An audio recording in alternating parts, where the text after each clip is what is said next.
Hello,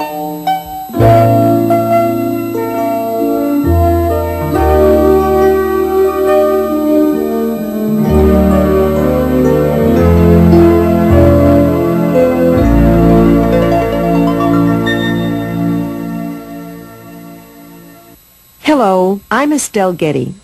I'd like to welcome you to Louise Hay's study course based on her best-selling book, You Can Heal Your Life. Louise has adapted her wonderful book in order for you to actively participate in the ideas and beliefs she so lovingly shares with all of us. I've used Louise tapes myself and have found that I am now willing to believe that things can be different in my life. I think you'll find that this tape gives you a wonderful opportunity to learn more about yourself and to begin to heal your life. Here then is your personal private counseling session with Louise Hay. Hello, I'm Louise Hay, and I'm here to share some ideas with you, to give you some new ideas to stimulate your thinking, to share some new perspectives. Let's know and affirm together that we are open and receptive to new ideas and to new ways of looking at life. I've often thought how beneficial it would be if these subjects could be taught in school from the very first grade. Think how helpful it would have been if, as a child, you were taught how to think and how to use your mind, and how to have self-esteem and self-worth, and how to have loving relationships, and how to be a good parent, and how to manage your finances. Just think how wonderful it would be to have a whole generation of adults who knew these things and manifested these truths. Were you taught any of this as a child? I think not. So let's share some of these ideas now, because it's never too late to learn. This is always the right moment. You see, I believe that life is really very simple. What we give out, we get back. And what we believe about ourselves becomes true for us. Our thinking creates our experiences. There is a law of thinking like everything else, like all of nature. There is a universal energy or law of mind or subconscious mind, whatever you want to call it. But to me it means the power that is within me and around me transforms my thoughts into experiences. You see, I believe that we are all responsible for everything in our lives. Every thought we think and every word we speak is creating our experiences, our future.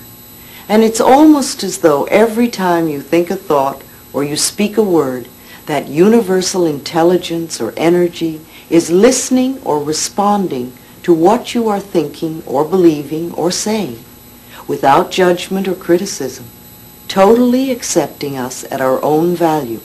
Whatever we choose to believe becomes true for us.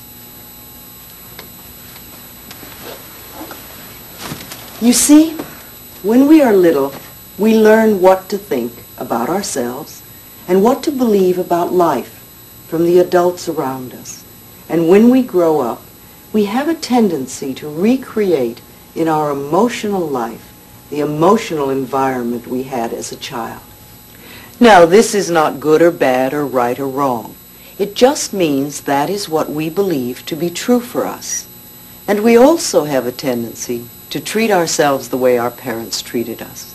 We scold and punish ourselves in the same way. You can almost hear the words if you listen.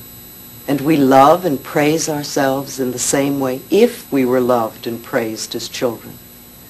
We also have a tendency to create relationships in our personal lives that were either the relationships we had with our mothers or with our fathers, or that they had between them. Think about how many times you've had a relationship in your life that was like your parents, either your boss or your lover or your husband or wife. This is not in any way to blame our parents, because we're all victims of victims, and nobody can teach us anything that they don't know. If you were raised in a family where there was great anger, then you are most likely to be an angry person yourself, or you're frightened of anger. If you were raised in a fearful family, then no doubt you look at life through fearful eyes. Besides, you see, I believe that we choose our parents. I think we decide to incarnate upon this planet at particular points in time and space. And we come here because it's like a classroom. We have lessons to learn. You have your lessons and I have my lessons. And so before we come each time, I believe we choose our sex, we choose our color, we choose our country. And then we look around for the perfect set of parents that will mirror the lessons and patterns we came to work on. We choose these people as the perfect mirror for our work. Then most of us, when we grow up, have a tendency to point our fingers at our parents and say, "You did it to me. It's all your fault." But really, if we're all responsible for everything in our lives, then there's no one to blame. All is in perfect divine right order. And we are all doing our best according to the understanding, awareness, and knowledge that we have. Our point of power is always in the present moment. We create our future by our thoughts and actions of today.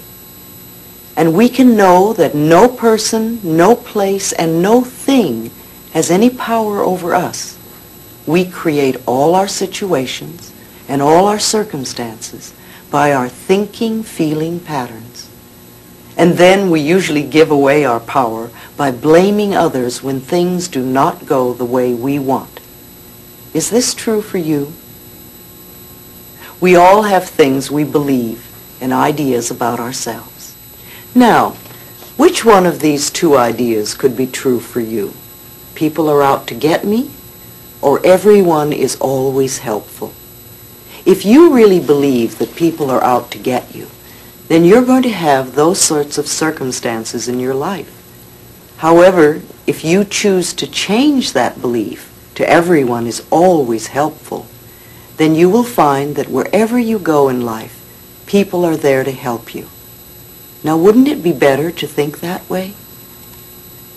We all have a lot of foolish ideas about life and what we believe about ourselves. And we have so many rigid rules about how life should be lived. But you see, we can't really do anything about the past. That's all done now. And everything you have experienced in your life up to this moment, you have created by your thoughts and your feelings and your beliefs of yesterday, last week, last month, last year, 10, 20, 30, 40, 50, 60 years ago, however far you go back. However, I repeat, the point of power is always in the present moment, which means that what you are choosing to begin to think right here and right now is going to create tomorrow and next week and next month and next year. The past has no power over us. The point of power is in this present moment. And we can begin to be free right here and right now. We do choose our own thoughts. We may not think so, but we do. It seems to me that almost everyone on this planet, myself included, and everyone I've ever worked with, is suffering from self-hatred and guilt to one degree or another. The more of it we have, the less our life works. And the less of it we have, the better our life works.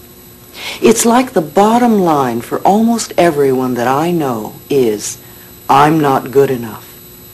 And we often add to that belief, and I don't do enough, and I don't deserve.